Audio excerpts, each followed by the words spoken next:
আসসালামু আলাইকুম ওরহমতুল্লাহি আবরাকাতু।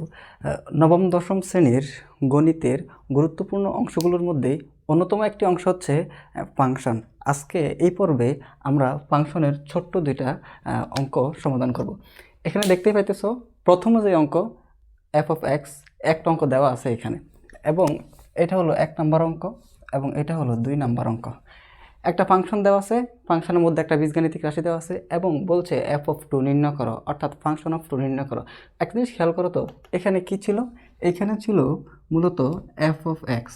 কি বের করতে হবে? বের করতে হবে এফ অফ টু, মানে ফাংশন অফ টু। তো তুমি এফ অফ টু এর মান বের করবা।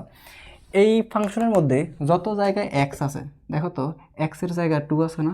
তার মানে হচ্ছে ফাংশনের অঙ্কের মধ্যে যত জায়গায় এক্স আছে ঠিক তত জায়গায় টু হবে। ফাংশনের মধ্যে যত জায়গায় এক্স আছে ঠিক তত জায়গায় টু হবে। এজন্য আমরা এই ফাংশনের মধ্যে যত জায়গায় এক্স ছিল তত জায়গায় টু লিখব। এখানে 3 সহগ যা ছিল তা, এবং এক্সের উপরে কিউব, তার মানে 2 এর উপরে কিউব, তার মানে 2 এর উপরে কিউব। এখন যদি এক্সের উপর পাওয়ার 4 হইতো তাহলে 2 এর উপরে 4 হইতো। এখানে সহগ কিংবা এই সহগ কিংবা চলকের কোনো পরিবর্তন হবে না, জাস্ট এই যে সহগ কিংবা পাওয়ারের কোনো পরিবর্তন হবে না, শুধুমাত্র এই যত জায়গায় চলক ছিল, মানে যত জায়গায় এক্স ছিল তত জায়গায় এক্সের মান 2 বসাবো। এরপরে কি আছে? প্লাস আছে, প্লাস যেভাবে আছে এভাবে লিখবো। এরপরে হলো 2 এবং তার সাথে এক্স স্কোয়ার, তার মানে 2 স্কোয়ার মাইনাস এই যে 5 এর সাথে কি আছে? এক্স। তো এক্স তো এখানে এক্স হয়ে বসবে না, এক্স এখানে এক্সের মান বসবে। এক্সের মান কত? 2, তার সাথে এই প্লাস 2। এবার আমরা এটাকে সাধারণভাবে সরল করব। সরল করলে কি হয়? এখানে 3, এই যে ইন্টু, আর 2 কিউব মানে কত? 2 কিউব মানে হচ্ছে 8। 2 কিউব মানে হলো 8। এই যে 2 কিউব মানে হলো 2 ইন্টু 2 ইন্টু 2, এই যে 2 দুগুণে 4, 4 দুগুণে 8, 2 দুগুণে 4, 4 দুগুণে 8। এখানে 2 কিউব মানে 8 প্লাস 2, তার সাথে 2 স্কোয়ার। 2 স্কোয়ার কত হয়? 2 স্কোয়ার মানে 4 হয়, মাইনাস 5 দুগুণে 10 প্লাস 2। এরপরে এখানে সরল করলে যা হয় তা হচ্ছে এই এফ অফ 2 এর মান। এরপরে যদি 2 নম্বর অঙ্কটার দিকে লক্ষ্য করি, তো 2 নম্বর অঙ্কটাতে কি আছে?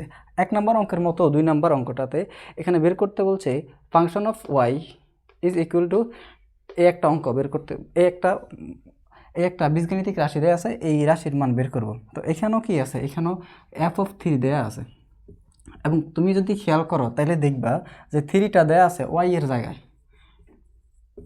ফাংশন ছিল মূলত এফ অফ ওয়াই, মানে ফাংশন অফ ওয়াই, এই ওয়াই এর জায়গায় 3 দেওয়া আছে। তার মানে এই সমীকরণের মধ্যেও বা এই ফাংশনের মধ্যেও যত জায়গায় ওয়াই আছে তত জায়গায় ওয়াই বসাবো, 3 বসাবো। তো এখানেও আগের মতোই কাজ করব। ওয়াই কিউব মানে 3 cube minus 3 into 3 square plus 2 into 3 minus 3। দেখো তো এই লাইনে কী করলাম? এই লাইনে শুধুমাত্র যে ওয়াই এর মানটা বসালাম। ওয়াই এর মান কত?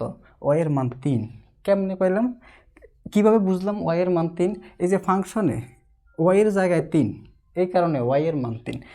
এরপরে কি করব? এরপরে সাধারণভাবে সরল করব। তো 2 ইন্টু 3 কিউব মানে 27, 3 কিউব মানে 27, 3 3 9, 3 9 27, 27 মাইনাস এই যে এখানে 3 ইন্টু 9, 3 স্কোয়ার মানে 9, এবারে প্লাস 3 দুগুণে 6 মাইনাস 3।